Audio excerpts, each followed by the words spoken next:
Hi, everyone. Welcome to the Cosplay Crunch. Each week, we gather to talk all things cosplay and conventions, from personal experiences, useful tips and advice, horror stories and hot takes, and sometimes the latest news and drama. We have it all. I am your host, Zavich Cosplay. In this episode, we are joined by the very talented Yin Photo, Jacqueline. Jackie, welcome. Hello. I am How's it so happy you're going? here. Um, it's going great. How are you doing? I just got home and somebody almost hit me. Like ran the stop sign and there's a cop too. I can't stand it here. Oh my God. Wait, so you're in Houston, right? Yeah. That sounds about right for Houston. I mean, I feel like every time I drive there it's pandemonium and chaos. Yeah, I think that's the experience. So I would think that every city is horrible in driving, but then all of my Texas friends that are like, "Oh dude, like every time I drive to Houston it sucks." So, okay, maybe there's a trend here. Yeah, I grew up in Houston and I feel like every time I went on the road there'd be cars on fire, cars broken down, or it'd be No. flooding with cars broken down and on fire all at the same time. I've seen this. It's Oh not my fun. goodness. Like Yeah. I feel like Dallas is like a little bit less aggressive, but then I get lost easier cuz like all of the roads, they kind of intertwine with each other more and there's more Yes. hills.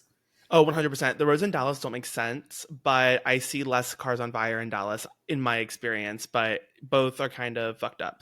Anyway, I have so much to talk about with you. Obviously, most of our conversation is going to revolve around photography because I have so many questions to ask you. But we're going to start with how we start almost every episode: introduction to conventions and cosplay in general. How did you get into conventions? What drew you to this like weird space that we all exist in? It started like in high school with my friend that's not even like in the cosplay community. So that's kind of pretty much how everybody is, like some friend that's like not even in the cosplay space anymore, introduce them and then like I'm in this shit forever. Meanwhile, like the friends that got me into it, like, they're living like a happy, normal life. A Um happy normal life. Oh my god. What does that mean about you? oh, okay, but basically, yeah, she was just like, oh, like you want to go to like Anime Matsuri. And this was in 2011 when it was still in the Woodlands. Oh. It was in like a dingy small hotel. And back then, obviously, it's my first ever con, so my standards were so low. And I first went, I was so excited, and that was like the most beautiful moment of overstimulation ever. And yeah, I just got so excited about all like the cosplayers I saw, like everything coming to life, and it felt like a whole nother world. But yeah, so how that comes into photography, at some point, I began cosplaying. That was in 2014. That was still Matsuri. I was still like Oh going to wait. just Matsuri. So your first 3 years of going to conventions, you didn't cosplay? um I think I just like wore like a friend's cosplay or something, but that didn't Okay. count. Like we just like switched like outfits or something throughout the day. But I didn't like really buy a cosplay till 2014. And if you know, it was Marisa from Toho. It's like that bullet hell game where you like dodge all the bullets. You I know what I'm have talking about, never right? heard of this. No. Well, I know what bullet hell Marisa from games Toho are. Project. What, that sounds Like Bad Apple, familiar. right? That shit that blew up. This all sounds familiar to me. It's like vaguely in the back. It's in the filing cabinet in my brain that hasn't Hmm. been opened in probably a decade, and it has dust and cobwebs all over it, and it's kind of locked. Yeah. Well, back a long time ago, there was like a music video that blew up. It was called Bad Apple, and it was like a like silhouette type of music video. Okay, anyways, I digress. Um, No, I'm interested. Wait. So it was like it was a music video or a game? I believe that was fan made actually. So the song that was in the video, it's based off of the soundtrack from the game, and then because Toho Project, the fandom is very like fan made. Like a fan sung the song, like it was like a cover of a soundtrack that was in the game, and it blew up because the silhouette, the animation was really good. It was a fan animation, and that's just kind of how it was back then. Like there were just so many cool like fan made things blowing up. Um, and I think it was probably originally uploaded on like Nico Nico Duga, if I'm Okay, pronouncing that right. time out, time out. You were like, my first cosplay was from this thing. Zach, how could you not know what it is? It's from this level with this fan sub, with this fan thing, and then this layer of like It's animation, a and real then this game. was on this. It's a real game. It's just there's a lot of like fan content about it, based Oh, off of okay. it, because the art of the game kind of isn't good. Like they're all like these bug-eyed looking anime characters. Like the creator, he drew the characters himself, and he also made the game. It's like so like it's just him. Uh At least huh. that's how it is back then. I don't know if it's like expanded by now, but yeah, that's how it was. I was really into that game, so I cosplayed one of the main characters from it. I bought the costume off of Bodyline. Do you know what Bodyline is? Yes. Wait, wasn't Bodyline like the most like comparable to like fast fashion Lolita? Yeah, I think that's like what it was known as, and I feel like the cosplay was like $70 or something. That's funny how like people now are buying Genshin like full on Genshin Impact cosplays for $70 now. I know. But that Marisa cosplay that I bought, it was like full on. I think you call it like heavyweight, like cotton heavyweight. It's all that Okay. super flat material that like a school uniform would be made out of. Gotcha. So I got that. I had that shit on. I bought the wig. I'm surprised I even got a wig, because like I think a friend convinced me to put on a wig, and I'm really happy for that friend to convince me to put on a wig. And so there's that. I went to the con. I really enjoyed like meeting people, like the happiness when you find somebody that's cosplaying like your niche. Yes. So like I ran into other people cosplaying Toho, like took pictures like with them, and like that was so much fun. And then I think the next year of Matsuri I finally like made my own cosplay. I don't even watch this anime anymore, but it was like Mavis from Fairy Tail. um Oh my god, yeah. you don't like the guild leader. She's like blonde. And I Wait, wait, actually wait. That bought, was that 2015 you said? I think so. I think 2015 Matsuri was the year that I wore a fairy tale cosplay myself as well. Or that might have been 2014. I don't remember. Maybe. The years from my early days of cosplay blend together quite a bit, but I It's starting to do. blend, yeah. Yeah, I did wear a fairy tale. I cosplay as Loxus from Fairy Tale. Mm-hmm. He was like, I don't even know how to define his character. He was like an anti. I don't know. It doesn't matter. Anyway, yeah. I almost thought of this because I was like, oh my god, what if we saw each other at like a fairy tale meetup at Oh my Anime god. Matsuri I back mean, then? probably. Well, like, do you remember how we even met? Because I don't So I was thinking about that earlier. I think it's A Fest. really. When? Where? Like for a photo shoot. Like you're cosplaying Skull, and then Carol was Was it the like first Bakuto. time? I think so. I But think so.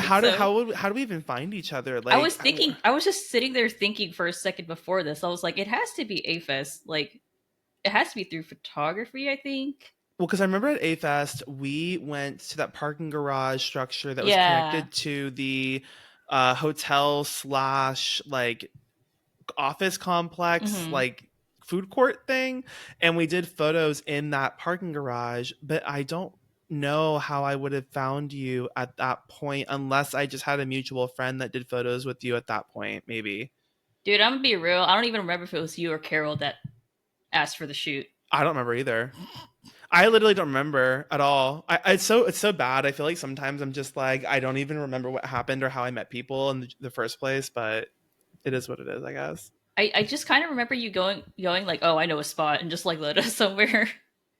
I literally That's kind of how I like a lot of shoots are with you. Like you're like, dude, I know a spot. oh my god. Well, no, because it's like I feel like have so most of the time if it's a familiar location, I know generally where I would want to go potentially, but obviously having the photographer be able to direct and say this looks stupid or this actually looks good is the most important part. But we're gonna get to that in a second. So you were your first cosplay 2014. What eventually led you to pick up a camera? So I was in college at the time. After I started cosplaying, Hmm. and I made some other cosplay friends, and I also had like a best friend from high school that kind of joined me. So I'm a graphic designer, and I went to school for art. And then naturally, I eventually had to take like some sort of elective. So I chose like a photography elective, and I was like, you know what? I'll go ahead and just buy my own camera instead of like renting the schools, because I'll eventually need this. Because I could take photos of myself and my friends, and like we'll do that little whole like photo shoot exchange thing. And Yeah. I What was feel your first like this camera? was it was a Nikon D32,000 or 33. It I'll was, pretend like I know what that is. yeah, it's like the Toyota Camry of cameras. Like I feel Okay, like it love. is. It's pretty solid. Um, and so I think also back then I feel like self shooting wasn't as common. Maybe like I could be No, imagining it that wrong. wasn't. I honestly think Okay, self shooting and okay, TikTok changed with the people was with the phones and the selfie stands and all that. But I really do feel like actual proper self shooting with a DSLR camera is still very uncommon. right, yeah. So me and my friends, we took photos of each other. I remember we would go to like Hermit Park to take photos of each other. Like I think that was Yes. everybody does that. It was Hermit Park. Yes. That was were you like very much with the friends? You get your friends and you go out and cosplay and you go to the Herman Park and you take photos of each other? Or like would you go with like a group? I used to do that when I lived in Houston, so I feel very nostalgic about this. It was just me and my that one friend. I know I went to like those cosplay meetups in like Herman Park. Yes. Yeah, there's that. And I would take photos at those too. And I remember like I met some other friends through those cosplay meetups. And the funny thing is that maybe like there's maybe like two or three friends I met through those meetups that are like an integral part of my life. But like Really? everybody else, like I do not talk to them anymore. So like it was just those few friends, like wow, like you're stuck with me forever. So I thought that was kind of Do I know funny. any of them right now or today? Um I'm just curious. Theo, have you seen, but they haven't been in the cosplay community like forever. They moved to Seattle. Yeah. Oh my god, really? Yeah. It's been I hung out with them like last year. Wait, what I was went to their go. cosplay handle again? What was it? Um, I don't should we? remember. They're not really like in like the cosplay community, so I don't know if I want to bring it up. Oh, you don't have to. You don't have to. But like, I It's I not doxing remember, them. and I was like, oh my god, like you're unlocking my brain more so than I think anyone has done recently. Because I'm like, oh my god, I'm getting hit with waves of like memory, and I'm just like, this is like doing psychic damage to me a little bit, but in the best way. So, Okay. So onto the photography. yes. Um, yeah, I was just doing that stuff. Like I was taking pictures of friends and stuff. Um, I do vividly remember when I actually this was back with Facebook pages. So I Oh, made a absolutely. Facebook page for my cosplay, but I would also upload photography on there. And it just made me look really happy when people like complimented the photos, because like I was just having fun, I was just in my little whimsy, taking photos. I was like, oh, this is fun. Like I didn't really care about like social media. Like now it's a lot more numbers, but back then Right. like I was just like in my whimsical little head. But it was just so validating when people were like, oh, I really like these photos. Like you should do photography more often. And I do remember one friend I have, that I coincidentally kind of met at Onicon. We didn't even like go up to each other and introduce each other. I think it was like it was some sort of like Ruby cosplay meetup. Not the And Ruby no, not cosplay Ruby. meetup. I live. Okay, Yeah, continue. it was some Ruby cosplay meetup, and we sort of met in passing. But I don't. It's not like we exchanged handles or anything. Okay. But I think they just found me through Facebook somehow.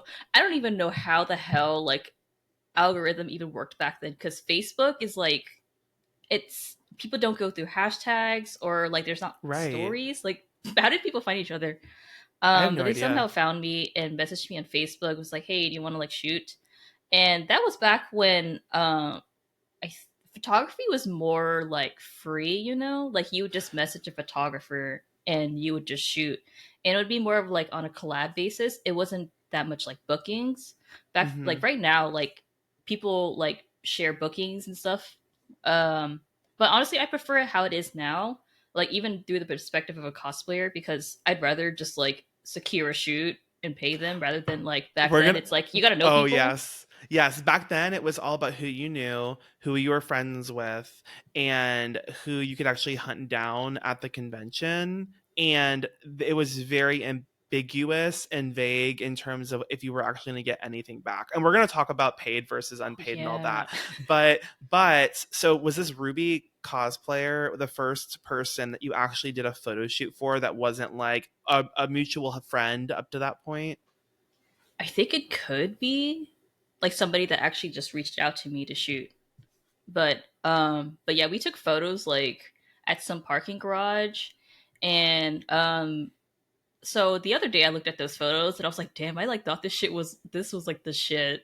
But now I'm looking at it, I'm like, It's it's shit. decent, you know, it's Oh, it's decent. I think sorry. it's I was like, was it shit? decent. No, it's decent. I mean, honestly, I think that a lot of photography is your ability to compose photos, direct, and I think a lot of it's photo composition and directing, and then after that, it's editing. But I think that if you still had the eye that you have today back then, I mean, obviously your skills would have improved and your ability to actually compose photos has improved as well. But I think from a fundamental level, if you had those solid pieces of the pie locked in back then, even if your editing style wasn't the best, I think the photos could still turn out well. Oh yeah, Yeah. that's really nice to hear. I do kind of feel like, um, looking back in my old photos, the editing was like okay. It was a little like outdated. But I'm a little proud of myself. Like looking back then, I think it's also like the photography class thing. You know, they're telling you how to like tilt your camera and start and shoot from eye level. So I looked at those photos. I was like, you know what, You did you kind of something. had that shit, you know, You kind of because ate a little there were bit. some photos that I feel like were pretty good, and I'm like, put get yourself a pat on your back or whatever how Do it you goes. do you still have the you probably don't have the raws for any of those photo shoots you did way back when, do you? Like Oh, when I you think first I started? should, Really? because I don't delete photos. You know what you should do? You should like take a raw photo from one of your very first photo shoots and don't look at the finished product that you did Oh, back okay, then, okay. but just re-edit it in Lightroom and Photoshop today in 2024. And then you should look at them next to each other and you should post it and be like, this is my editing style. I think that'd be interesting to see because photographers' editing style changes over the years, right? Yeah. Yeah, I should do that because I've done it before, but not like without looking at the actual like edit. Because Yeah. I would look at it side to side. You should do it blind. I would love to see that. That'd be Yeah, I really should do that. cool. I don't think I've ever seen that before from a photographer. I don't think I've ever seen a photographer go back 10 years and revisit work that they did and then just re-edit from like the raw. That would be so cool, I think. Okay, locked in. I got it. Do it. Do it for your like one of your favorites, but I want to see that. But okay, so you you started doing photography back then, had fundamentals of like some composition and classes that led up to that point. What is your like I guess take on the most important equipment for you? Like for you personally, if like you are going out to do a photo shoot, what is like the key items that you have to have? Because I've seen photographers that have had it all. I've seen photographers with 10,000 light stands. I've seen like gels. I've seen like all kinds of flashes and remotes. I've seen like the reflectors. Like, I guess what is like your core like I need to have this to execute a good photo shoot. Oh, you're gonna hear this a lot, but the lens is like probably the most important, if especially when you're starting out. Um, so the camera body, that's good. If you have like at least a decent one, like you know, spend like 300 $400, or even get like a used one like Facebook Marketplace or Houston Camera Exchange. You can get a used one, and then get yourself like a lens that has a good like aperture, um because you know how like so the aperture is kind of like what makes like the background blurry and stuff like that. Mm-hmm. And I feel like that's kind of more important for cosplay photography because there's a lot of focusing on the subject and making sure there's not too much in the background because like you're shooting at so many different like locations at the con. Some might not be as desirable, so it's nicer to have like the aperture like 1.8 f-stop, or like 1.4. 1.4 is more expensive though. And those kind of lenses, like a 1.8 f-stop lens, would be like, I think I got mine for $200 or $300. Like, wait till find some sort of sale. I don't know how, like, I haven't really bought camera equipment recently, so I don't know like how big sales are, but I bought Mm-hmm. mine on Black Friday. For like lenses, because there's different like focal lengths, right? Because there's like you said aperture of like 1.8, but then you have like a 50 millimeter, you have like a 35 millimeter. Like I guess, are there specific lenses? Like are there like two lenses that you rely on for like the majority of the time? Oh, most people would probably recommend like a 35 millimeter. Um, so if you can only choose one, I probably would go for the 35 millimeter. I personally use a 50 millimeter and a 24 millimeter because I like the either being very close or being very wide. I like the dramatic wide angle shots, but that's like a personal preference. And I like to shoot a lot of people that have like big costumes or like like people who like put a lot of craft into their armor. So I feel like a wide Mm-hmm. angle lens is good for that. Costumes that take up space, occupy Yeah, space. exactly. And yeah, like I think a good like essential kit would basically be like any camera body that you can get, and then like a 35 millimeter 1.8 lens, and then that that's pretty solid. And in terms of like lighting, I don't even use a reflector. I started using one like when I was in my photography class, just because they want to teach you. Mm-hmm. But dude, anytime I went to a shoot, I would always forget it. And at some point, I'm just like, fuck it. Like, I'm never gonna like remember to bring one, and I'm just gonna be too lazy to carry it because at cons, I'm more of like a mobile person because I like to enjoy the con. I like Mm-hmm. to hit up the artist alley, damage my wallet. Very. So I'm not carrying like a light stand or anything. You basically have to also it depends on like your photography style and what you want to go for.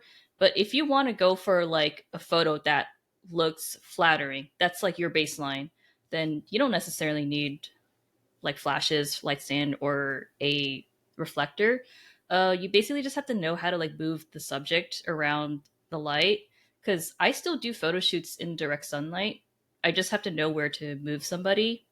Like one Oh. method is to like one method is just like stand somebody in the shadow, but closer to like the edge of the shadow, so that way there's shade, but then like the brightness of like the sunlight is kind of like diffused on their face rather than like directly on their face with a lot of harsh shadow.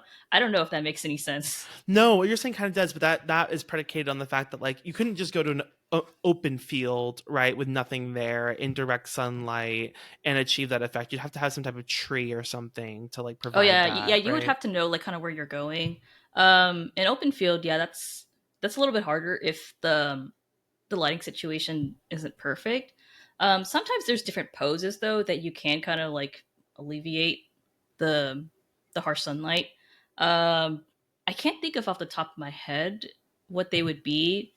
But yeah, like when I'm there, I just try to like move people a lot, or like I tell them to do different poses. I was like, let's try this, this, and this, and I'm like, I'm sorry that you have to finagle so much, but like trust me, trust the process. Oh, I get that. And I want to know from you, like, this is a very high level question, but what makes a good photo? Like, in your opinion, from yin photography's perspective, what makes like a good photo for you? Do you want to think like a photo in general or like Yeah, cosplay like any photo? type of cosplay photo. Like what makes a photo something that you find to be like compelling, or whenever you're taking photos or you're editing, like what are some elements that you try to ingrain into your photography style to make it something you're happy with? Like another like my photos, like if I take a Yeah. photo. Or your um photos, yeah. I do feel more satisfied if I'm incorporating like a more interesting composition. So I'm more likely to post a photo if the composition's more interesting. So I don't really post as much like just full on like portraits. Those are good for like a profile picture, or those are good for like the cosplayer themselves if they want to show off like their makeup or like the headshot. Hmm. But for me, I prefer the ones where it's like an interesting pose. Oh, so poses I especially really like. It's really satisfying to me when I can get somebody, especially like a newer cosplayer, to do a really interesting pose, and then when they see the photo, they're just like, wow, like is that even me? Yeah, no, because I think what people don't realize is that cosplay posing for photos can be so uncomfortable and it can feel so weird and like you're contorting your body. There are times where like I have to remind myself how much it hurts to pose sometimes because I'm like pushing them. I'm like, no, like move that hand here or like bend your leg more. Then I'm like, oh wait, like let me stop like putting them through torture because I it's been a while since I cosplayed. Hmm. It's been like since like Katsucon 20 like pandemic Katsucon. Mm. Um, but yeah, I have to remind myself that like, oh, this person's wearing heels, so like their feet are killing them right now. So I try to remember to like give them like a break, like tell them like, hey, like, let's just rest for a second and then we'll try again. Yeah. Do you work differently with new clients versus repeat clients? Like, I guess if there was a brand new cosplayer that found your work on Instagram and was like, "Oh my God, she makes her subjects look stunning and beautiful and not like mongrels, and I want to work with her." And she like they message you and they're like, "Hey, I want to shoot," versus me coming to you after we've gone God knows how many like photo shoots at this point. Would you like treat those interactions differently, or how would you like get that new cosplayer, either they're brand new to like cosplay photography or they are brand new to working with you versus like someone like me that has shot with you a lot? Like, do you treat them any differently, or I guess how do those interactions work? A lot of times they message me and they're like, "Oh, I'm new to cosplay. I don't know how to pose," and I just tell them, "Oh, like I just direct the poses for you, like regardless of if you're a new cosplayer or not." And I would assume that I think that helps them because then they know like, oh, okay, like I don't have to like mentally prepare too much. Like they got this. Um, I would say I do also try to like have a more friendly conversation with them in the beginning, like hey, how was your con, and like like actually talk to them. But like when it's like a repeat, I'm just like, hey, bitch, I don't know. Yeah. Like, where are we going? What are we doing? Oh my god, yeah, that's pretty much how it is. I would say I'm trying to think of like maybe the first time I've worked with a cosplayer that's like more of a veteran. Um, yeah, it's still pretty much like the same experience. I just try to, if it's a newer cosplayer, I try to give them more like, what's the word, like affirmation that like Hmm. I'm going to direct the shoot. You don't have to worry about like coming up with things by yourself, and I'm gonna tell you if like something's off. um, but I still try to like stop and be like, oh, if there are any ideas that you wanted, because I don't want to like be bossy. Some people Sure. prefer that, like they have like no ideas and they're like, okay, you take everything. Um, but I still try to like give some time for like their vision. No, I agree. And like for me, I think that there's a difference. So I learned at some point where like, okay, I had this when I first started, I had no idea how to pose. And I was like, I wouldn't ask for advice, but I also wouldn't know what I was doing. So unless the photographer was someone that was very hands-on and more assertive, like you with like those beginner cosplayers, I felt like I was just like I was getting back photos that I wasn't happy with because I looked like I wasn't posing properly, right? Basically. And then I got to a point where I realized I had shot with a photographer and he literally was so actually his handle is his name's Steven, his handle's Death the Asian.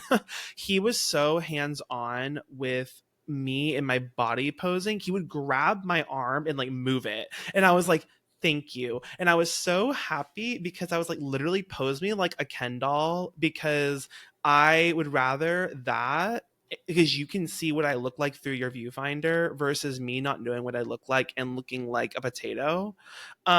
So I always tell photographers, like new photographers, old photographers, I'm like, hey, tell me when I look stupid. Tell me my face looks whack. Like, tell me exactly where to put my limbs, and I'm so happy with that.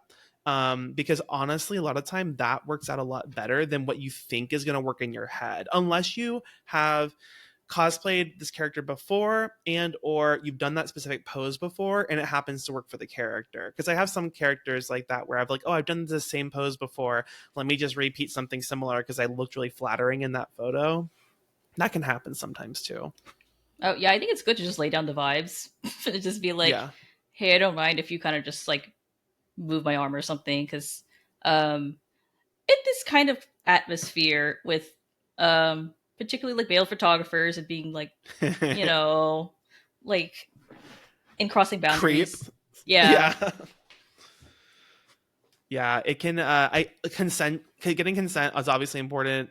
But at the same time, I do appreciate when I get very explicit direction, and it's not like there's no pussyfooting around, right? It's like, oh, like tell me what to do, and tell me if I look dumb doing what I'm doing now, because at the end of the day, I think that maybe this is more for experienced cosplayers. Maybe for the first time you work with a client, you wouldn't be want to be like, you look stupid, like stop smiling or move your hand. But I think that as you work with the client more and more, being more honest and like to the point is so helpful because you get better photos faster. Yeah, or sometimes if I think they look a little bit awkward, um sometimes I just show it to them and I'm like, "Hey, this is what you look like." But they end up liking it, so I'm like, "Okay, that's fine." Oh, Like, ignore me.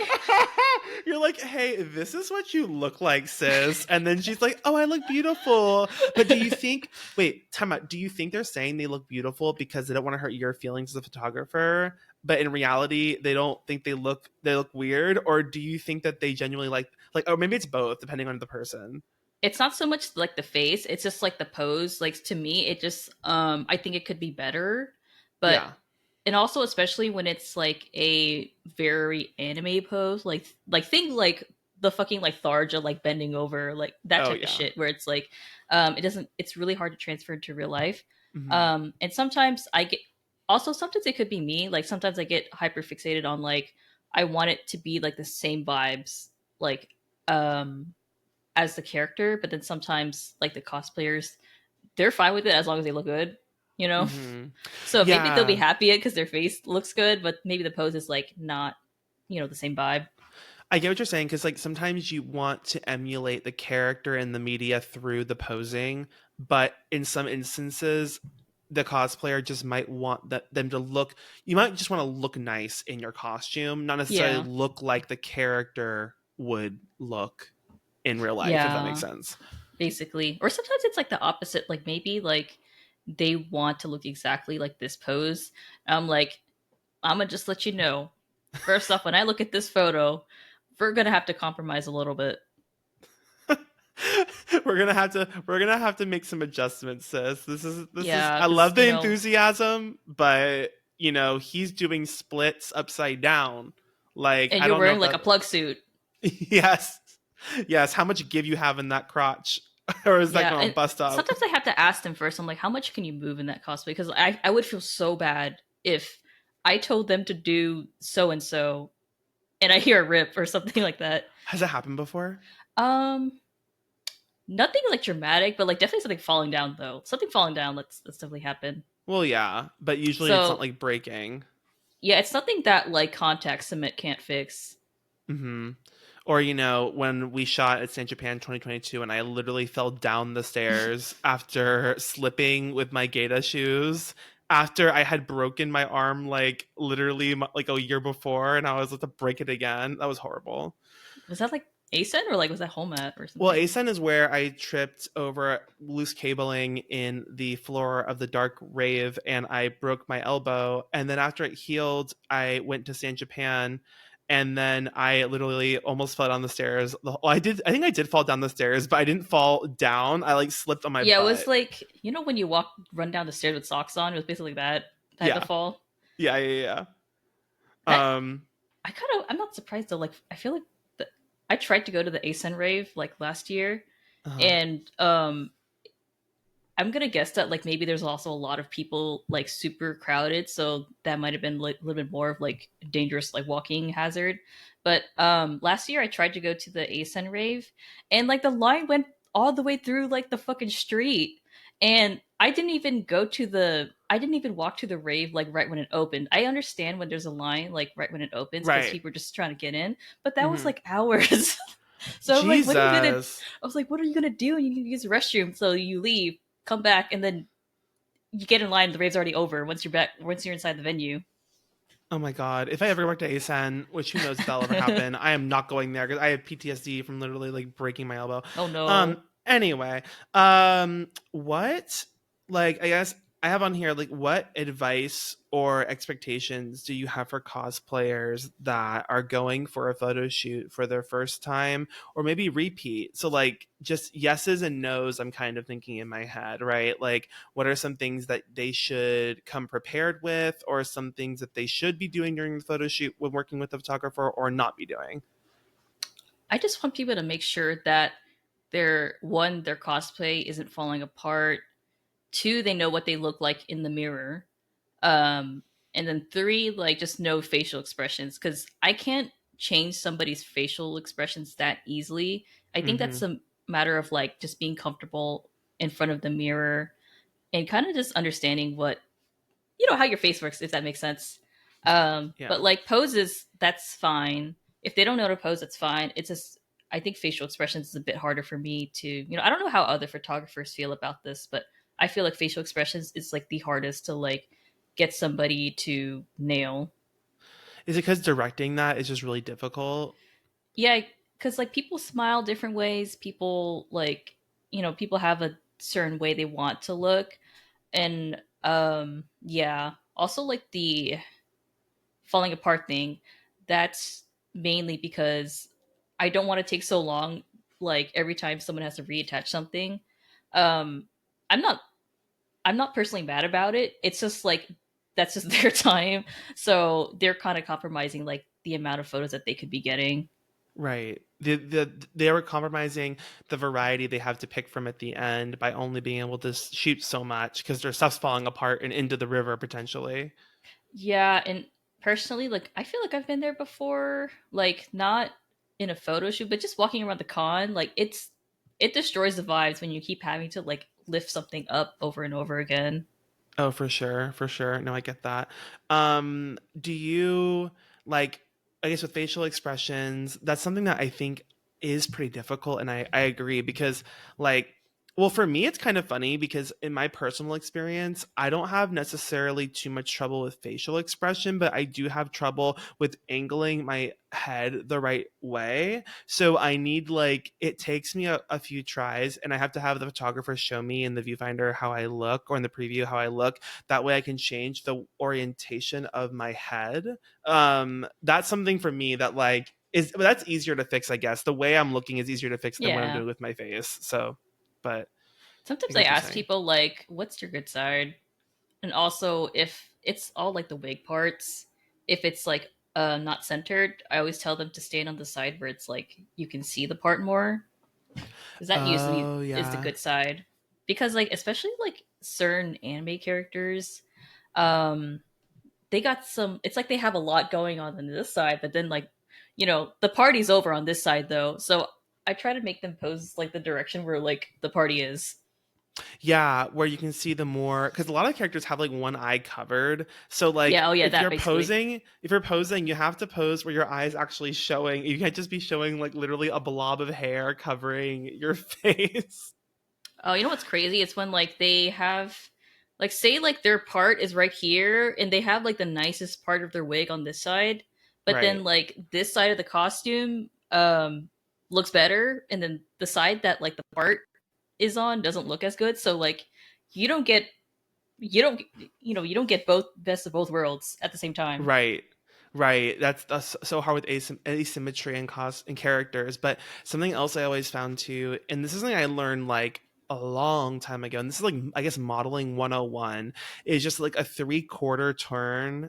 My God, why did I say it like that? A three-quarter turn of your body is a lot of times going to make you look better. It's Oh just yeah, yeah. because it's showing like not like it's showing a part of your profile instead of dead on.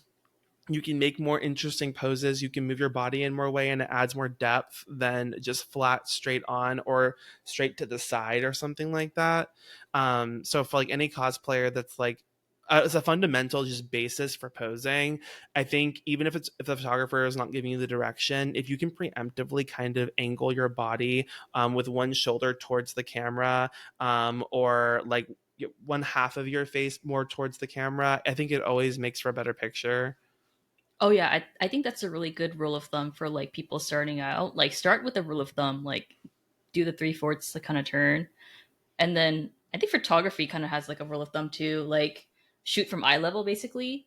Because you know how when you first have a camera in your hands, like the first thing is just you think of just shooting where you're standing, and it gives like the worst angle, and like you look like you are 2 feet tall or something like that, or you look like you've got like the weird like insane like anime eye like angle. Um, but yeah, a decent rule of thumb is to shoot from the eye level of the subject, just so it's like evened out. They don't look weird. Oh, gotcha. So like if we were when we're shooting together, if I'm like standing up, you would have to like hold your camera up like above your head, I'm trying basically. to am I getting it wrong? Like I'm trying to imagine that like I think like not exactly eye level, but sort of like generally like eye level. Yeah, I'm because trying to like imagine it. my eye level with you, my eye level is gonna be like a head taller than you than you generally. I think I think it would still look fine if I'm like Yeah, I just gotta shoot like that. yeah.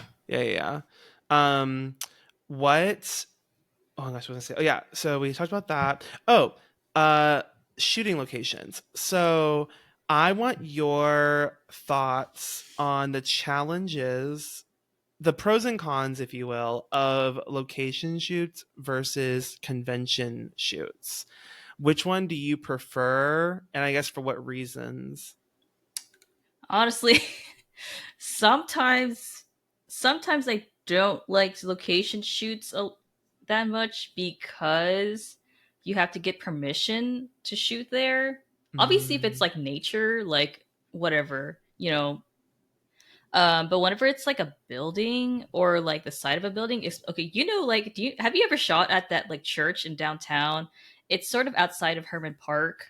I forgot what it's called. I think it's like St. Paul Church, but it's the really nice looking church. I've shot I there don't with think Sammy so. before. Oh, okay. It was her Elise cosplay. I Hmm. don't know if you've seen the photos, but like that was a long time ago. I think I Um, have. Yeah. but yeah, I've gotten like shoot out from there before. I think twice, but it makes me a little nervous when I get asked to shoot there because I'm like, this is a church, and then also I I don't ever want to like disrespect like somebody's property. Hmm. Um, if I do shoot there, I try not to go on a Sunday, obviously. And then I also like just try not to take too much time there. But you know, that kind of aspect makes me a little nervous. So I like to know that the people who own that property are expecting cosplayers. So if it's a convention, then like I'm just like this is free reign, you know? Hmm. Or like if it's some places like botanical gardens will sell passes, and then like you are paying a fee with the I guess certification that you're going to be unharassed while you're shooting in that place because you have a permit. Yeah, sometimes I would just Um prefer like the slight fee as long as it's not like crazy. right. Well then also like if the cosplayer is the one that wants to take you to that location, you can like amortize that into the cost of the photo shoot too at Yeah, that put that into the point. company card. Yeah. No, I mean in terms of like location shoots, unless you're getting explicit permission and getting a permit to do those shoots, it can be challenging to navigate the anxiety of potentially getting kicked out or being like called for trespassing. But in terms of a convention, like do you think that you just prefer in general to shoot at conventions, or think for appearance wise, honestly, like there are some photos that I do like at a convention, and I don't feel like, oh, you know, it's a shame that this was the convention or everything. Like I still like it as a photo in itself, and I don't think about the fact that it was taken at a convention. And some conventions do have good areas, like like San Japan. Like I think of Mm. that as an on-site location shoot. It's not really it doesn't feel like a con shoot. But I think cons like, oh fucking hell, I hate shooting at Katsucon. Um, Oh my god, tell me about it. Tell me oh about my it. god, it's like you're kind of just fighting with other people like over their turf. And what kind of sucks is that I've uh, I've gone to Katsucon only twice, and like I it's so hard to shoot there. I've always tried to like be respectful to like other photographers like circle. So if I see someone shooting, like I try not to be in their shot. But sometimes it's really hard to like discern like what their fucking hitbox is, because some people take up a lot of space. Because there was one time where like I thought I wasn't like kind of trespassing on their little space, but they had a big area that they wanted, so he got a little pissed. So I was like, oops. But I apologized, and then I just walked away. But I do remember one time, like on the second floor, when you shoot against like the walls. Mhm. Um, so I nabbed a spot, and I was like, oh my god, like I can't believe this was open. And then like 10 minutes into the shoot, there was like another cosplayer that kind of just set up the stuff like right behind us. And honestly, I don't care if it's kind of just like a couple feet away or something like that. Yeah, just out of the shot. Yeah, I don't honestly, even if I have to Photoshop it out, like a little speck of it, that's fine. But it's the fact that they were just like literally behind us, like they were next to us, like basically like they could bump into us, that sort of distance.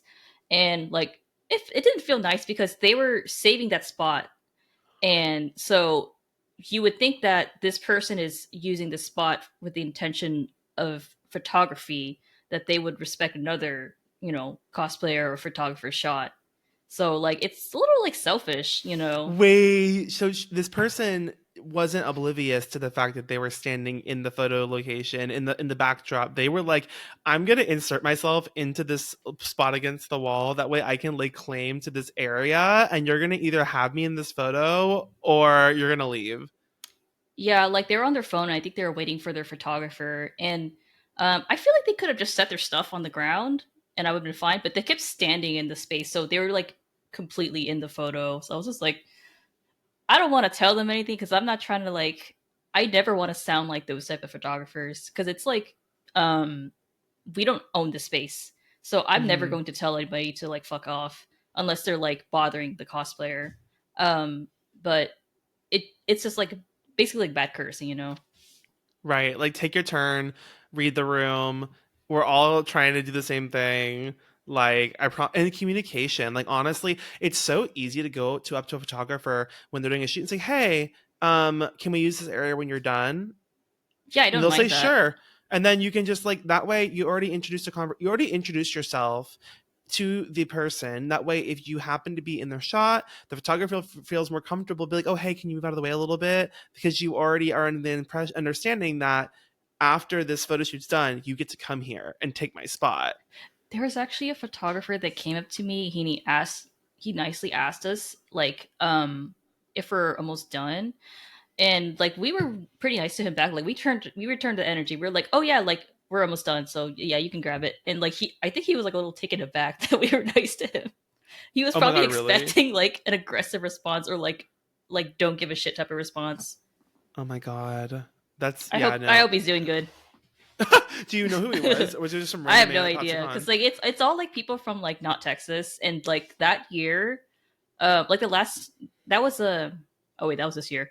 Um, um, I haven't really been as like close into the cosplay community like friend group, so I didn't really know as much people this year at Katsu.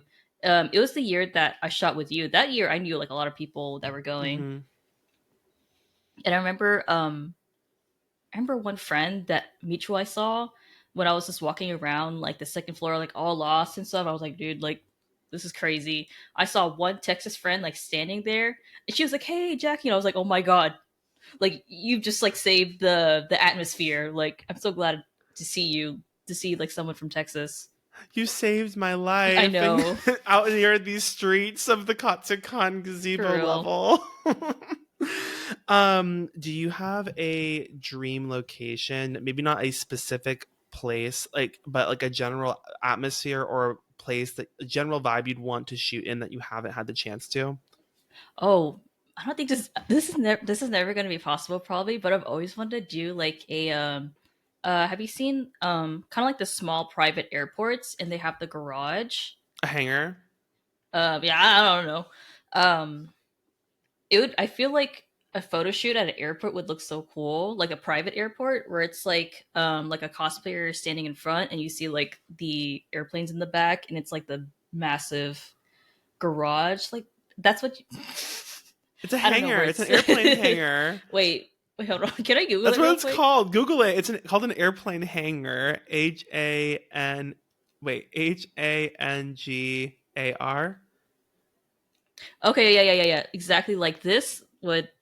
I feel like the it's so bright, but I The feel blown like out. this, Yeah. but with the cosplayer in it, would look so cool. Especially with like the massive plane. Hmm. I can't think of like an actual like character. I think a lot That of would be things cool. from like Zenla Zone Zero would work well. Or like what's the other one? I feel like that would work well because it's like very techy, very modern. I feel like you'd have to do like more of like a modern type of game or anime or something like that. Yeah, I wouldn't mind like one of those one of those like PlayStation games that are like FPS or something. Either that or I feel like it would be cool to do a shoot um maybe like somewhere like in China where there's like just insane like architecture. Ooh. Cuz yeah, I really like that like certain countries they just have like historical like architecture within the city. Yeah, it's very like America core conversation. Like we kind of can't relate. Or No, I Texas get core. yeah, exactly. No, I get it because like you go to like even in like in Japan, even in like in Tokyo, you can go to some of the streets and some of the places in Tokyo. They'll be like very old, very historic, even though it's not technically like a historic site. It just is like old architecture from a different period in time. So I Yeah. get what you're talking about. I get the vibe. I have always wanted to do a photo shoot in like the mountains. Oh Like my god. I have so I've actually thought about this a lot and I'm like, okay, I feel like the best locations, the best like photo shoot locations, best like, places you could go, you have to hike to. So I feel like you'd have to like bring your cosplay in like a backpack and then like have like your makeup and stuff like in a backpack and like have snacks and stuff and then hike to the location and then when you're there change into the cosplay and everything and then do your photos at that place. Oh, Yaya Han's done that before, right? She just went to the Rocky Mountains and did these beautiful photos, Final Fantasy Wait. photos, with in like the mountains somewhere in Colorado.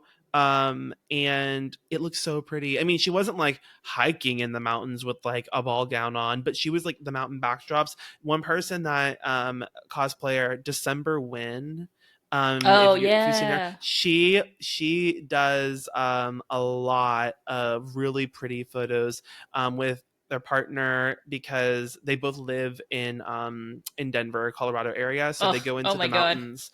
Oh, I know. It's so pretty. And I'm like, Imagine. oh, I know. So I would love to do that. And I think the best like costume vibe that would fit would be something like I really have always wanted to do a Link costume from specifically like Breath of the Wild or Tears of the Kingdom, like one of his like armor sets. And that would be so nice. My baby cosplay dream was to do a Twilight Princess Link and to go into like the mountains and do photos in the mountains. I don't know. Have you thought about like what cities like or even like what country? I thought about it a lot, I think. So like I think in the US, it would be probably somewhere in Colorado or the Pacific Northwest in like Washington. I think that could Oh be yeah, really yeah. nice or like near Vancouver or something. Um I think that like any of those areas would be really pretty. Yeah, unfortunately, not much in the way of Texas, I don't think. Because, like, there's some places you can go in Texas. Like, honestly, that place in Dallas near my house was pretty nice in Yeah, terms of easily accessible. But it doesn't compare to, like, rolling vistas of hills and mountains by any means. I kind of want to do like a boat shoot too. Like, I on mean, a that's a little boat? more like plausible. So definitely like a dock shoot. That's pretty easy. Like go to like somewhere on the coast. Yeah. But something on a boat that'd be really cool too. That would be cool. I have all these ideas, and it's like, well, that's something else I want to talk about too. Is like, okay, trusting your photographer, because like I think that you have to have a pretty good relationship and a pretty good trust with a client and a photographer to go into one of these really big location shoots. Like, if I was to be like, "Hey, Jackie, let's go to Colorado and do photos in the mountains." It sounds crazy, but like honestly, well, when it comes down to it, I really feel like there are probably few photographers that I would trust with that level of like involvement.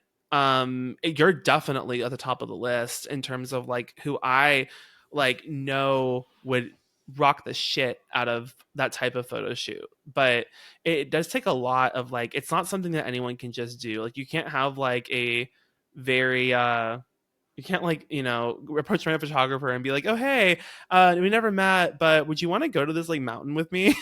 Also, you don't want to end up on like a true crime podcast, like Very. minus like the photos. I know. Would you ever do like a weekend, like a long weekend in like with a bunch of cosplayers and like photographers, maybe not a bunch, but like a small group and like go to like a scenario I described, like a Denver or like a Washington or something like that, where like you can do photos in like the mountains and stuff. As long as it's like a city that I want to visit. So, say for example, if it's like Seattle or something, Yeah. and like they want to go to like a national park somewhere in Washington, like okay, we'll fly to Seattle, um, we'll stay somewhere in Seattle, and then uh, I'm gonna just go chill and go eat some food in downtown, and then for that specific day for the shoot, okay, let's drive up to wherever the national park is, or I Yeah. don't even know if Mount like Rainier. Mount Rainier, right? actually Mount there's Rainier. something there's something Mount there. Rainier, I think is what it's called. Yeah, yeah, yeah.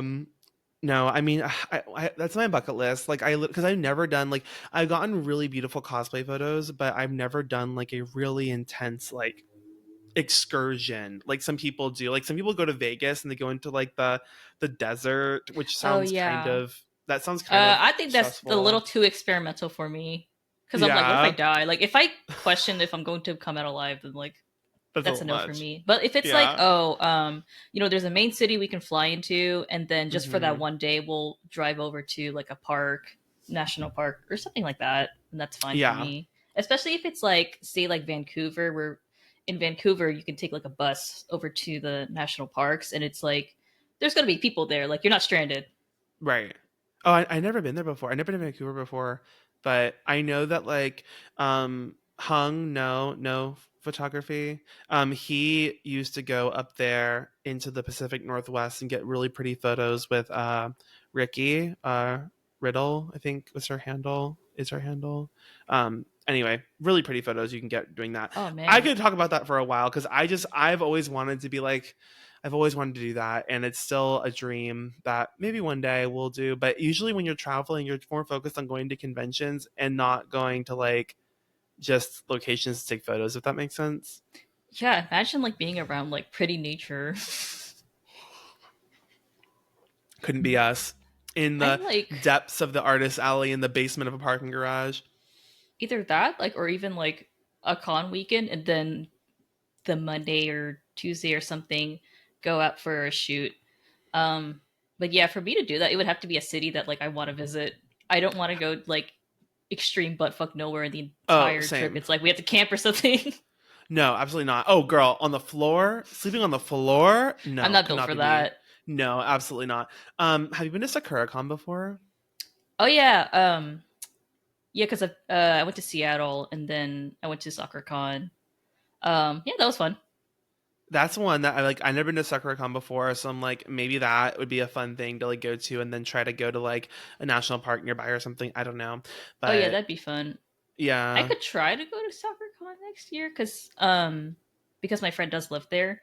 Um, but the thing is, like, I kind of hate the weather in Seattle. Like when I went to SoccerCon last year, it rained like the so I stayed in Seattle for a week and it rained like 90% of the time.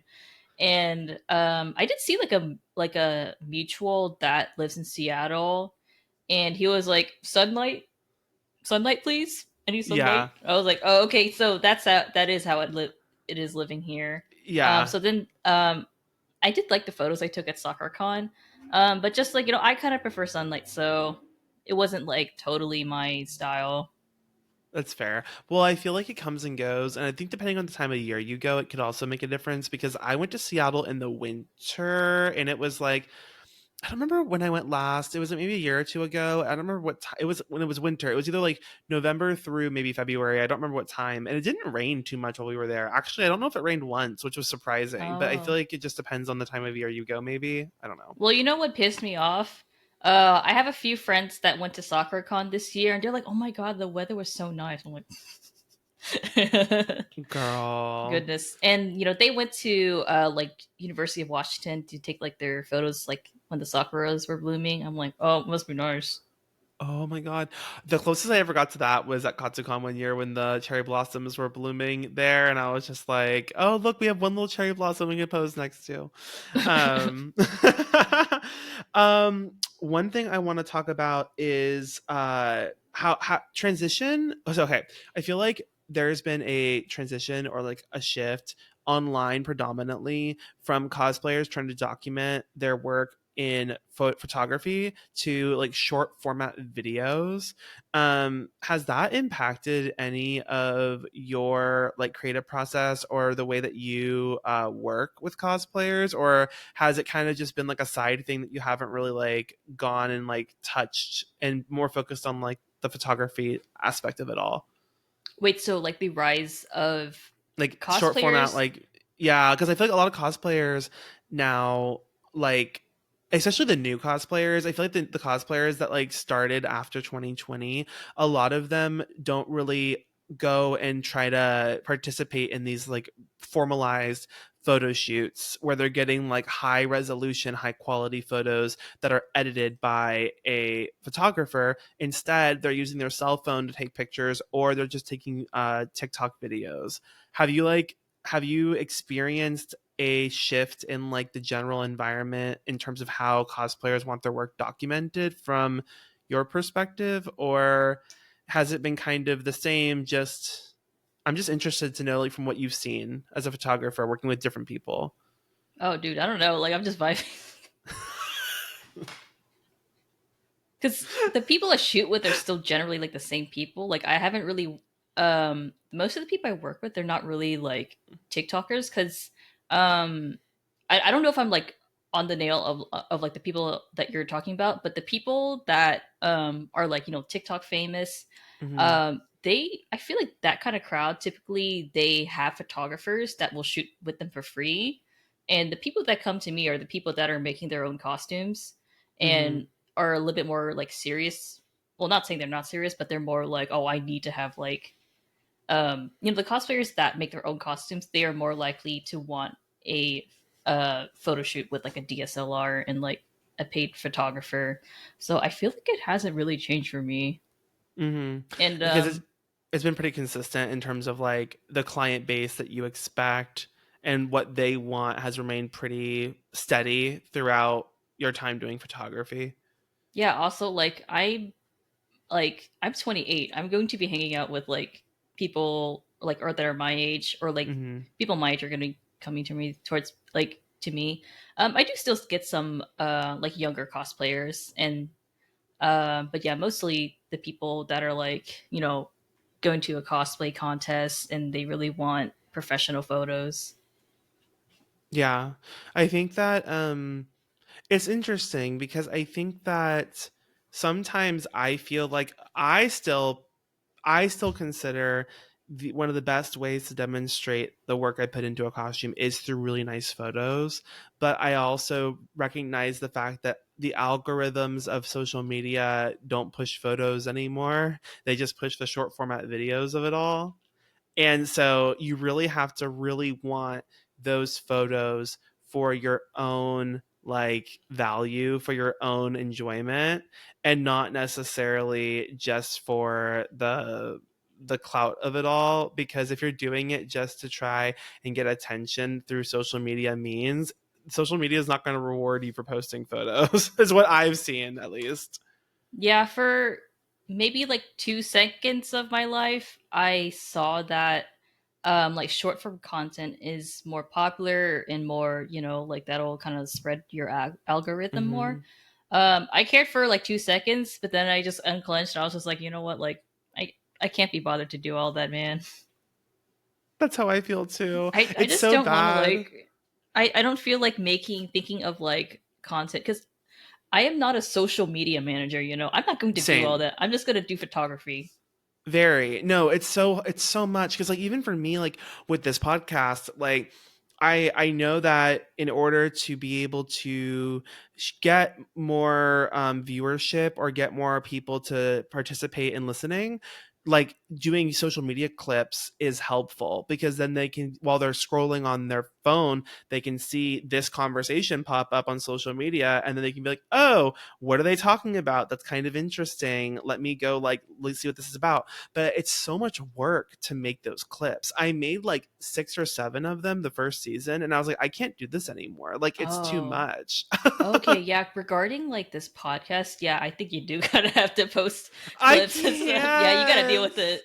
I cannot. I No, was thinking you were that's. talking about like cosplay, like, Well, I like, was. yeah. In the question I phrased, it was cosplay, and it was phrased in terms of like, do you feel like you need to change the way that you represent your artistic style in your work and change it to a video format, or incorporate that more into the way you document cosplay? Um, but like, I just as an aside, I was talking about this where I'm like, yeah, I Mhm. feel Oh, like yeah, yeah. Okay, I gotcha. yeah, I was like, I feel like the system rewards what they want, and they want video content because people will be engaged on social media longer if there's more of that to scroll through. Also, another thing is, I personally, I'm not that into like photography short form content. So why would I make the content if I personally don't like it? Because it just feels weird to like try to profit off of something that I personally don't even enjoy. So Hmm. I'll if I do end up enjoying like photography, like short form stuff, then maybe I'll do it. But yeah, it's it's just like not for me. Have you ever considered like any type of videography, like not necessarily like the cosplay music videos that you see at the convention where it's like all the cosplayers and like just short clips of them in like a hallway, but rather like, you know, for example, like when we did our photo shoot, a dungeon meshi at San Japan, and I was in Laos and we were in like the waterfall grotto area. Have you ever considered like just doing like slow pans or like cinematic almost shorts of the cosplayers in that environment that you're already capturing in photos, like to show the details or show movement of the cosplay? I think I'd be more likely to do that because that's just videography. Like that's another like art that, and usually like I'm open to like trying other mediums. And that would just be very like that's something I can get self indulgent on. But like with shorts, that's very much based on like likes or whatever. Mm-hmm. But I not to say that like I can't do shorts and not do something that's self indulgent too. Um, okay, that's like it's like a little hard to like organize my thoughts on this, but Try your. yeah, I'll help you break it down. yeah. Like I would videography. I would totally dabble in videography if I had the equipment because the camera I use yeah, it's not really good for videography. It's way too heavy. Um, if I ever get to the point where I can invest in a new camera, I would go for a mirrorless camera, which would be better for videography. And I think maybe like I've seen another photographer do this. He made like sort of like con vlogs. I think those are kind of fun because I personally like clicked on it and I watched it. I was like, "Oh, this is really fun." So, um I personally find it kind of fun. So, I think I maybe one day I'll do it, sort of Yeah, like just just change it up. record clips of like oh, of like a photo shoot, or like just like funny moments happening at a con. But I don't really feel like doing the. I'm more talking about like the very like trendy shorts where like you follow a sound or something like that. Oh Yeah, yeah. I'm not like up to trends enough to like do that. I think that's why it's like a little more tiring for me. 100% agree. Like honestly, for me, just editing any type of like, I have thoughts and ideas and value to contribute in an educational format, but I also don't know that that can be conveyed in like a short reel.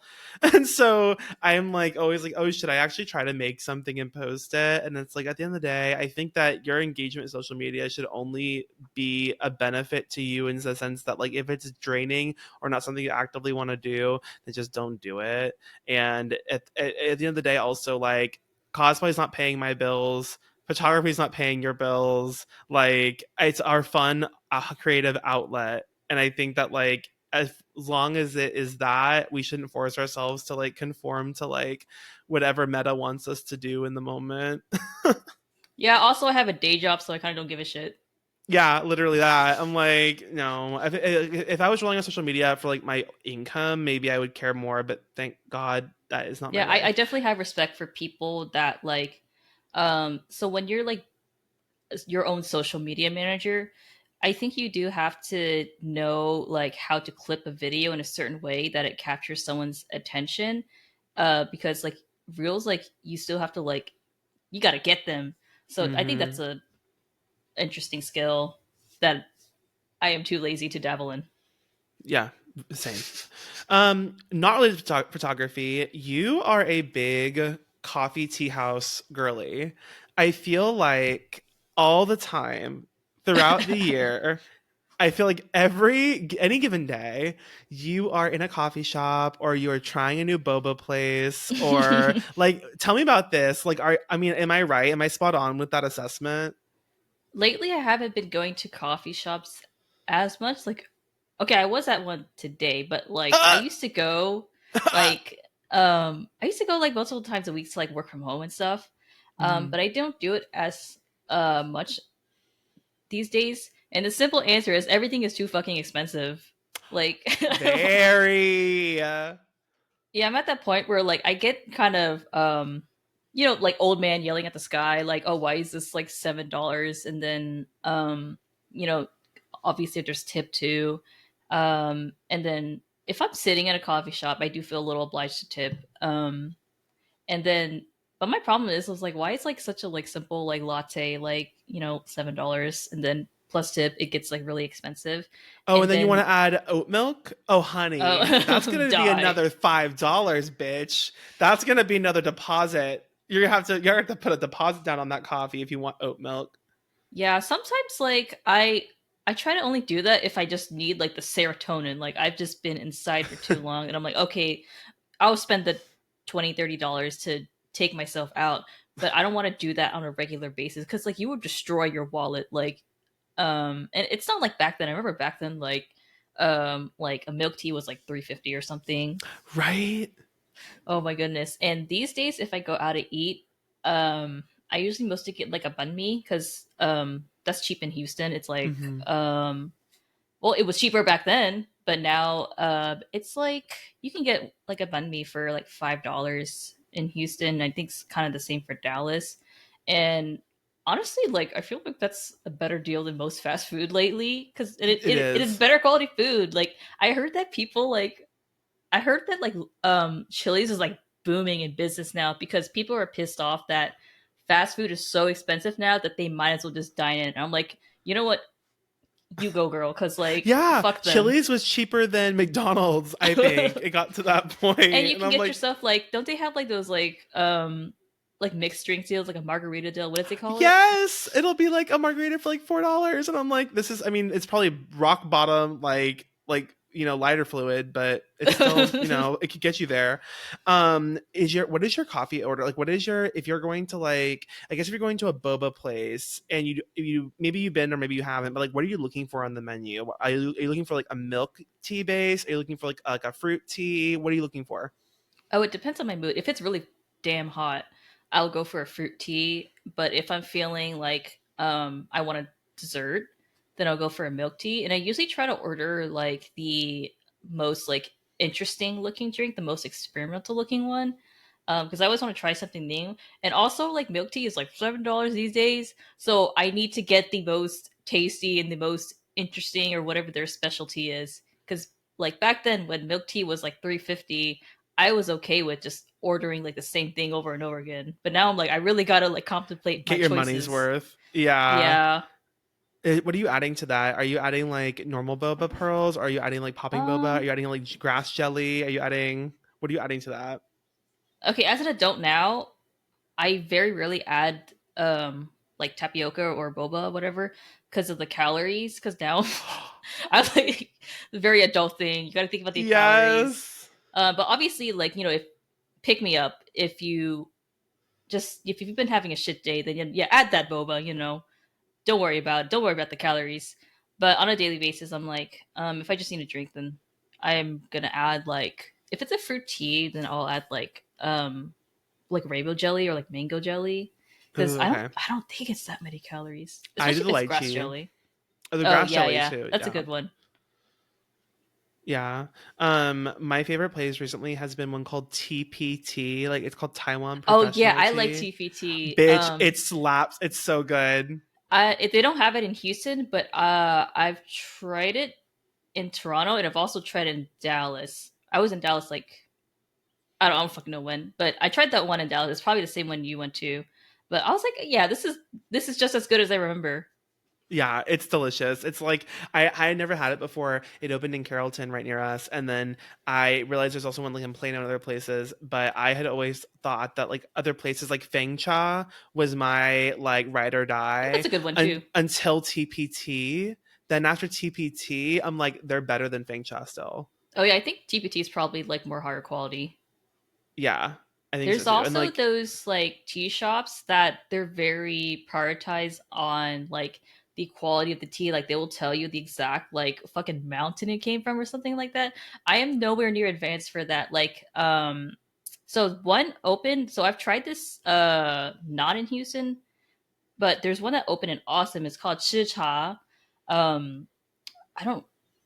Does that mean like eat tea or something? I don't know what it's supposed to mean.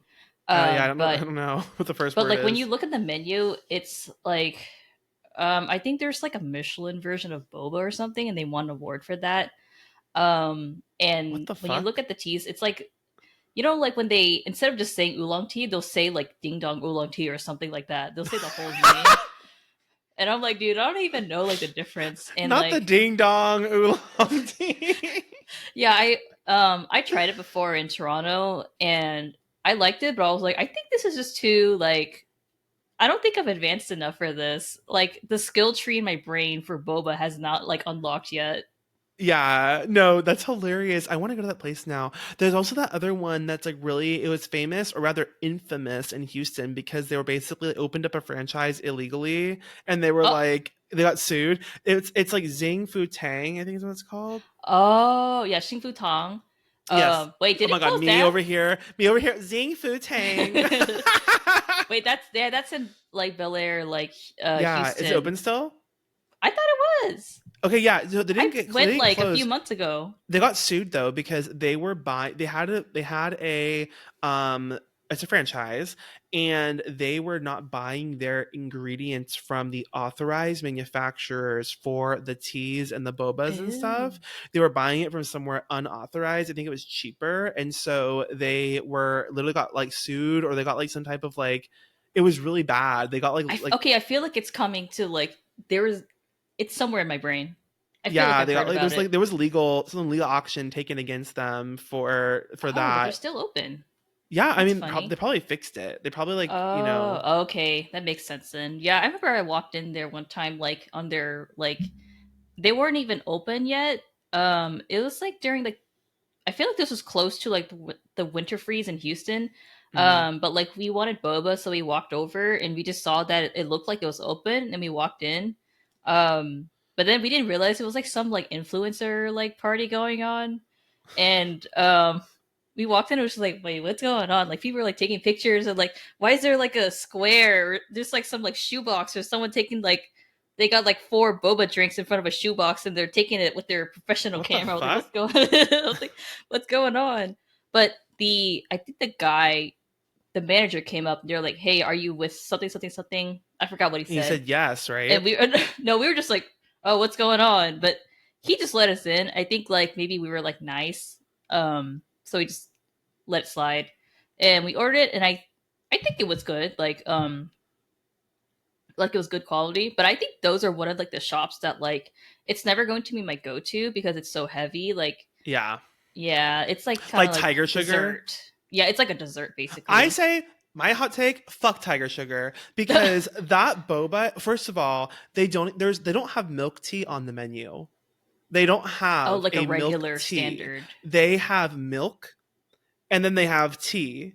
And if you want the two together, they do not do it. They're like, no, we do not have that for you. Oh, So it's you like a either boba milk, right? yes, either you get like a brown sugar milk with no tea in it, with just like boba and brown sugar and milk, or you get just black tea with like Oh, nothing right, right, else right. besides Okay. black tea. And I'm like, why can we not do this? And I hate it. I think I'm like, everything's too sweet. I don't know what the fuss is about. I get that it's popular and it was popular in Taiwan. I am not here for it. Oh, I I keep forgetting don't it's like it. there. Yeah, we have one in Houston, but I like always forget that it's there because it's just so much like a you try it once when it comes out, but then you never come back. Because I don't really You're know like, I'm anybody that's good. like gone back. Because like Yeah. you try once and then like your go to is still your go to. No, Like my go tos in exactly. Houston, it's like Happy Lemon because it's just juice. So and Oh, it's not. I don't think it's I forgot the prices already, but they just have like drinks that are like you can have that as a pick me up every day or a couple of times a week. I mean, not every day. yeah. Like Happy Lemon. I really like Tea Top because their quality is Oh, really good. yeah. But I don't know if I like their fruit teas. I like their milk teas. I think they're very good quality, and like the actual pearls are good Do you quality. remember Honeybee? Oh yeah, they that The shit was like a big cylinder shape. Oh my god, it was literally like a big ass like container like this big and like they were like huge. They didn't fit in cup holders. Yeah, what a And throwback. oh my god, and the Honeybee, it was so I don't even know if it was very good I quality, don't but remember, man. like it was like giant. I remember that. I Yeah, I remember remember that. like people would walk out of Honeybee and they're just like holding like a bucket basically. A child size. Oh, it's the size Yeah, of a a bucket with a child. straw in it. Yeah, a little Home Depot bucket with a straw. That Um, building that Honeybee was in, the business keeps changing. Like whatever business that keeps, settling down there, they never last. it's because it's shoved behind the complex. Yeah. Okay, I want your opinion. What is back to photography? Now that we had our Boba conversation, what is, in your opinion, an acceptable turnaround time for a photographer for photos from a paid shoot? So we talked about paid versus unpaid, right? And like my opinion is if it's an unpaid photo shoot and you're doing it with a photographer, for one, they're gonna probably be a close friend, and two, it's completely for fun. And really, I don't think you can expect a turnaround time at that point. Like, would you agree if it's Um, unpaid? I think if like the photographer like pulled over you and took some photos and they took at least like 30 minutes, I think that Oh, is that's like true. you're using that cosplayer's time. So I feel like there's an obligation to give the photos back. I don't think it has to be within like the same amount of time as like a paid shoot, but definitely like at least not a year or something, like a couple months. I feel like that's fine. Right. Like they should at least know, they should at least get it at some point. But I think if it's like just like two friends were messing around or something, like hey, I don't know, like either of them were bored and they're like, hey, let's just shoot real quick. I don't think there's much of an obligation, especially if it's like mutual. Mm-hmm. Um, but I think I would still, I think personally, I would still try to give it back, or at least like just edit it a little bit, like Lightroom, batch edit, and just send it out. Right. For like a paid shoot, what is like your what standard do you try to adhere for yourself in terms of turnaround time for photos if it's a paid shoot? A month after a A month. con. But I'll be honest, like with my current job, and kind of just delving into the 9 to 5 life, to be honest, there are a few cons where I feel like I was a little late, like a month and a half. Mm-hmm. and I feel a little bad that I took a little bit longer, because like time passes by so fast when you work a 9 to 5, and I kind of just forget that like it's been a month since the con, and It's then true. like the day after, like the night after, once I get off work, I'm just like, yeah, I just want to take a nap and I just want to go eat, and I forget that like I have photos that I need to like edit. Mm-hmm. um but yeah, for State Japan, I finished it all within a month, I think, or maybe it was actually no. I finished most of them within a month, but then there was one cosplayer that booked 4 shoots, and I finished the second half of their shoots. I think like a couple 4 of weeks. Yeah, in the same weekend. yeah, because it was like one. So 3 of them were like solo shoots, and then one of them was a group. So basically, they Okay. had a group shoot in the beginning, and then a solo. I think, or either the other way around. Um, but yeah, I felt a little bit looser about that because I was like, oh, they at least have those 2 photo shoots that I completed pretty quickly that they can entertain themselves with. But yeah, I try to do aim for a month, Mm-hmm. and then I would anything that I finish afterwards, I kind of consider that late. But never 2 months though. Like I've never taken more than 2 months. Yeah. What do you? I mean, also, I think that honestly, I don't know if this is like problematic or whatever, but I feel like I give more grace to photographers who I know's quality is really good. So like, if I shoot with a photographer and I know their quality of photos is really good, I'm like, take your time because I know that what I'm gonna get, I'm gonna be really happy with. But if it's like a first time with a photographer and never shot with them before, I get a little nervous when I don't get photos back because I'm like, oh, in a timely manner, because I'm like, where are they going to get the photos back to me, like what's happening, and I don't know the quality, so it's not like I'm waiting. I mean, I guess all that being said, ideally if you're working with a photographer, you should look at their portfolio of work and you should like be confident with booking them. But at the same time, it's like if it's someone like I trust, I'm like, yeah, I'm not really pressed to get the photos back super quickly. But if it's someone I don't know, I'm like, I'd like to have a timeline on when you're going to deliver these back. Thinking like in the cosplayer mindset, yeah, I think I do agree with you. Like if they go a little bit over a month, I don't mind, especially if I know that their edits are they put a lot of time into their edits. And especially I like this more nowadays where photographers they actually send like a preview, they let you choose the photos. So then it's nice when Yes. like in the beginning they send you the preview, so that way you kind of know the photos exist. Because I think the last time I cosplayed, like Katsucon 2020, I booked a photographer for Sunday, and like his work is amazing. Alive Alf, um, and actually I don't remember how long he took. But mine was on Sunday, so it, if you go in order, it takes a bit longer for Sunday. But like I Mm, was like, you know, definitely not impatient at all because like I know his photos like they're pretty heavily edited. Well, not heavy in the bad way, but like heavy as in like right. A lot of work put in. detailed. Yeah, I was really happy with the photos that came out, so I don't mind waiting. But definitely, Have I you think ever? like what I don't like is when you can tell that they like prioritize like other cosplayers over you or like other cons. Like they have like multiple cons in their Oh, backlog. I've had that very before. that. Have you ever seen? I've seen cosplay photographers where they have multiple cons in their backlog, but instead of going in sequential order, they just go with whatever they want to do first, even if the shoots are paid.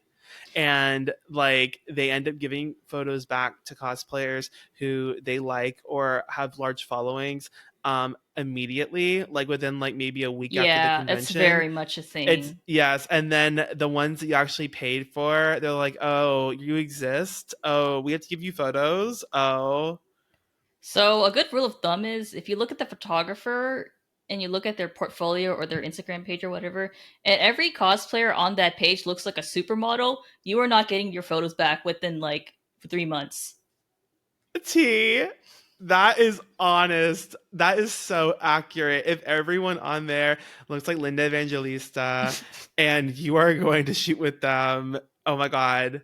That's so accurate. Well, the thing that's honestly kind of shocking too is like I've had horror stories. I mean, we all have, I think, but like I've had examples where like firsthand I've seen a photographer's work and I've been recommended to them by someone. I'm like, yeah, their work looks good, and I've been recommended. So like that sounds good, and I've shot with them, and it literally took them months, not weeks, months longer than they said that they would get us proofs back just to pick the photos. Months. And then come to find out when you get the photos back that half of them are out of focus. Oh And no. like, I'm like, girl, and we paid for this.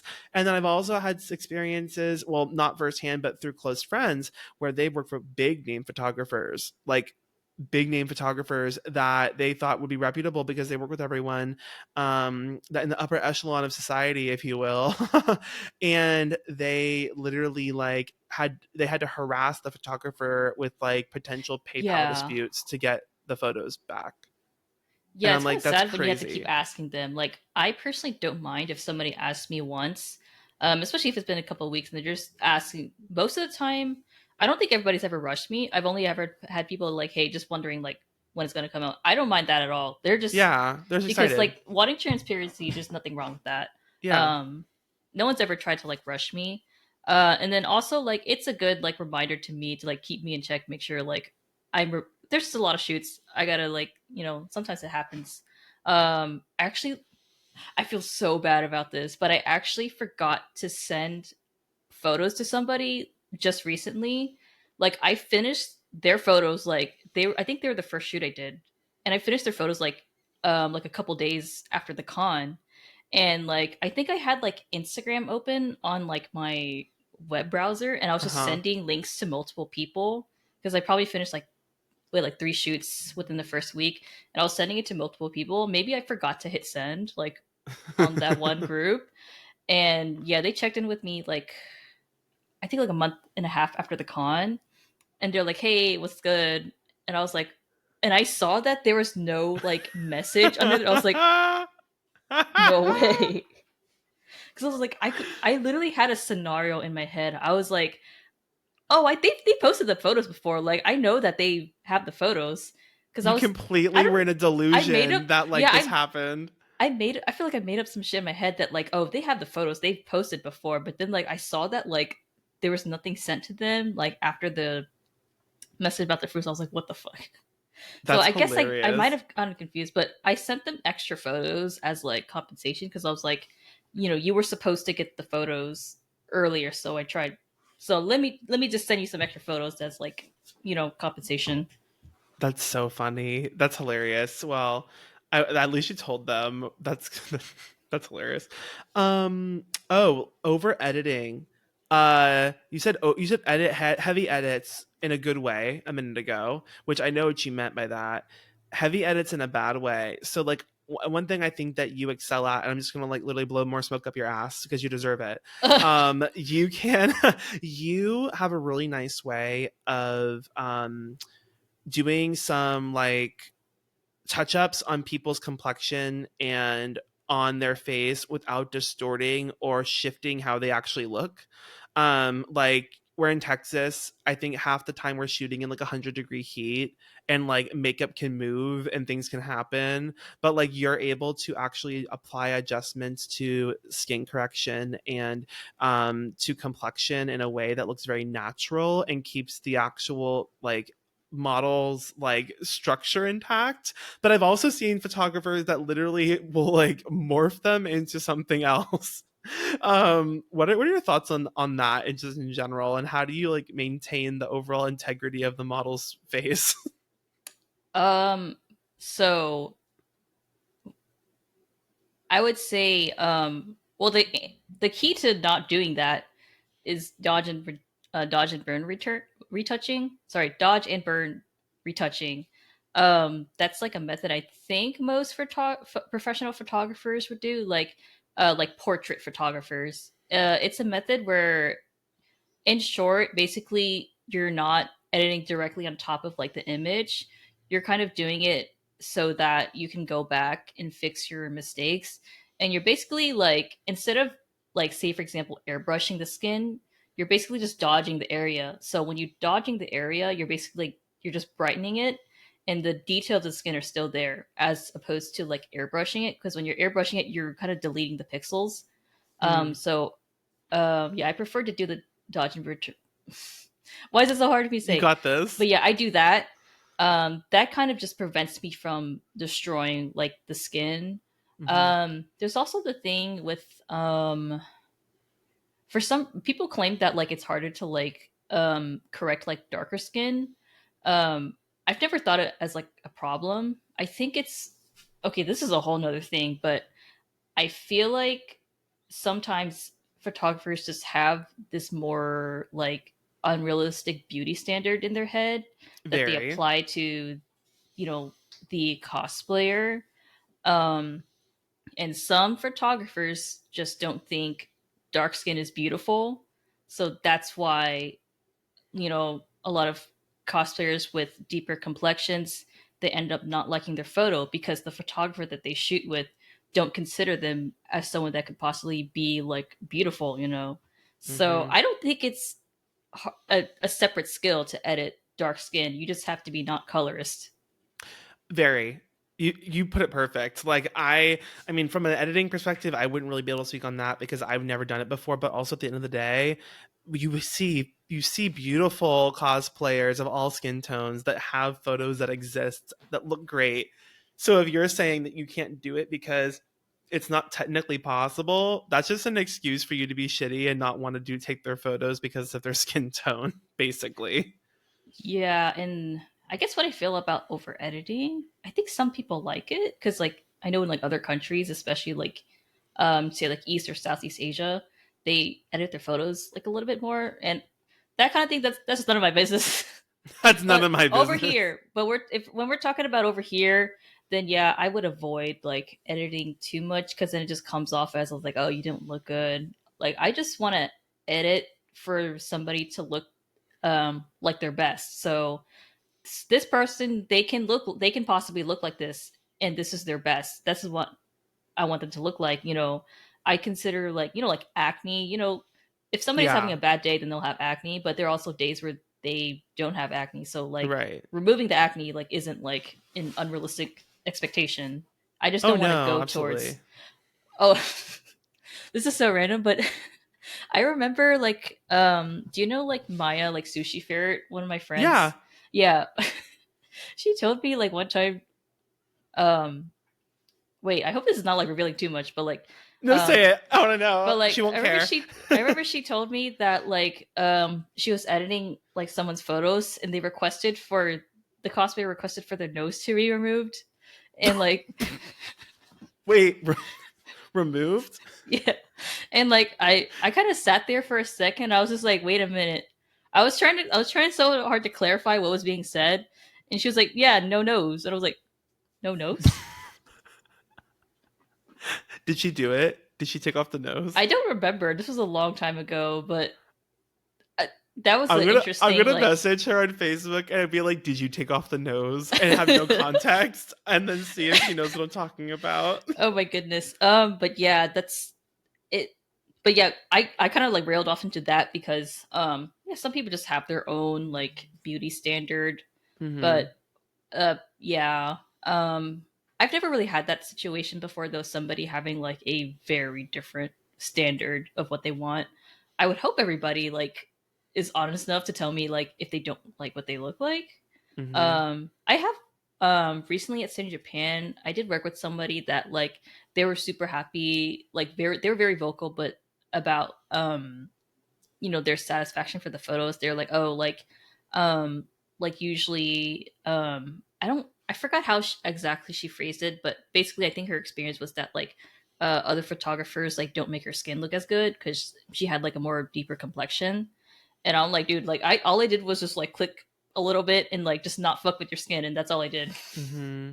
No, I think that and sometimes it's all it takes, but I do think that yeah, like obviously we're all trying to emulate characters, so like having our complexion look nice and smooth is something that we all like want to see. But there's a fine line between going to Uncanny Valley where you look like you just came off of an episode of Botched and then looking like a human being. and it's like getting the balance between not smoothing necessarily, but I guess perfecting and enhancing what people already have versus like reconstructing, trying to use Photoshop to reconstruct.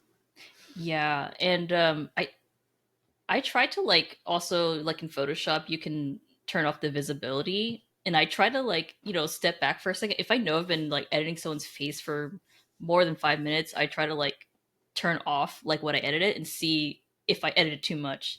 And there are also times where like I can't tell if I want the full edit or without, so I kind of just slide the opacity to 50 and just call it 50/50. You're like, I don't know what I want. We're just gonna be in the Yeah, middle. yeah, that's That's so kind of what I funny. do. I also I've heard that like this is a whole other country, but I've heard that like some like Chinese cosplayers they actually use like an app to edit their face, and I don't know if how advanced this app is, but first of all, I'm more mad about the fact that they're using like an app to edit like a high resolution photo because phones cannot like Process. retain like all of the pixels in that or like the megapixels, and I'm just like, I don't care about what you're doing to their face, but put those megapixels back. Yeah, get those megapixels out of your fucking Yeah, I hand don't and know put if them like back. phones are more like advanced now or apps are more advanced now to keep that, but like I feel like no. Yeah, I don't know. Um, no, my gosh. Well, thank you so much for coming on. I could literally talk about all kinds of shit with you all day long, and it was such a pleasure to have you on here to talk with me. Yeah, thank you so much. That was super fun. I hope it didn't like derail too much. Oh my God, no, your derailments are well enjoyed, and I endorse them and encourage them because it makes things more fun. So, I Yeah. just wanted to talk about all things cosplay photography because I find it so interesting. And like, I barely have taken cosplay photos before myself. I've only done a few photos here and there of friends, and I can't edit at all in Lightroom. Don't even. I just cannot. But I appreciate you so much as a photographer, and you are literally always my number one go to Oh my whenever god. I want photos. You are, You're you too are. nice. No, you are. And like, also, like, I mean, obviously this isn't really a thing with you, but when I first started cosplaying, it was very like, it was the boys club of all the photographers that like would only take photos of like the pretty skinny like Oh yeah, girls. for real. Yeah, and so like for me, I would have to have my friends advocate to photographers to take photos of me. Not every photographer, but a lot of them. And it was just really stressful because that was back in the day, like we said, you didn't pay for photo shoots. You just kind of the photographers had to want to take your photo, I and then they know. would give you the photos back maybe. And so, I've literally been in positions where I've had friends be like, "Hey, you can't take my photo until you take his," and it's like that doesn't make me feel good. But I think that it's definitely changed since then. The whole landscape has changed a lot. That kind of behavior is just generally like much less acceptable anywhere. But I think that even from back when we first started shooting together, back when it still was very a thing, like you were always so open and happy to shoot with me, especially because like the amount of the amount of like the amount of like cosplay photographers that you see that are like really high level skilled photographers like yourself that have like male models in their photos, it's not a lot. And even if they do, it's like not common. I mean, less men cosplay in general, I guess, and less men want to actually have that level of photography taken of them. But all that being said, I appreciate you in that you're willing to literally shoot with anyone regardless of who they are, and you're also amazing at it. So yeah. I have no words. See, lots of smoke, lots of blowing. I told you. You're too good. Okay, I'm gonna read the outro and then come to you at the end. Sound good? Yay. Cool. Okay. Thank you for joining another episode of the Cosplay Crunch. If you would like to submit a question to one of our fantastic guests, please email us at cosplaycrunchpod@gmail.com. Please rate us on your podcasting app of choice as it helps the show. You can rate on Spotify, Apple, anywhere you want. It does help push it to more people because I'm too lazy to make those clips. I already talked about that. You can follow us on Instagram at Cosplay Crunch Podcast for the latest news and announcements. And sometimes on the stories, I will like put shady shit. So it's fun to sometimes look at with that. And on YouTube at the Cosplay Crunch podcast for the visual format, and on cosplaycrunch.com if you want to go and see all the past guests and read about them. Jackie, Yin Photography, where can we find you online? And do you have any parting words for our listeners? Mostly Instagram at Yinphoto. And then for parting words, just have fun. I don't know. I didn't think this far enough. You didn't think this far? Oh my gosh. Okay. Have fun. And if the photographer is trying to break your body in half, speak up for yourself. Oh, yeah, for sure. Speak up for yourself. You can stop me and you can say, hey, bitch, like, you're kind of destroying me out here. So let's take a breather. Drink water. Absolutely hydrate. Get your 3 meals at a con. So many people forget to eat. Obviously myself included. So I've always tried to put some snacks in your hotel room, do whatever you can to eat. Have 3 meals throughout the con. And contrary to popular belief, vodka is not dinner. And until next time, we will see you in the next episode. Goodbye.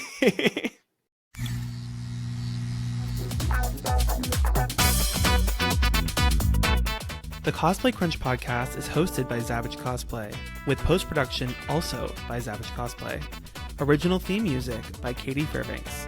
Logo and graphic design by Owl and Coffee.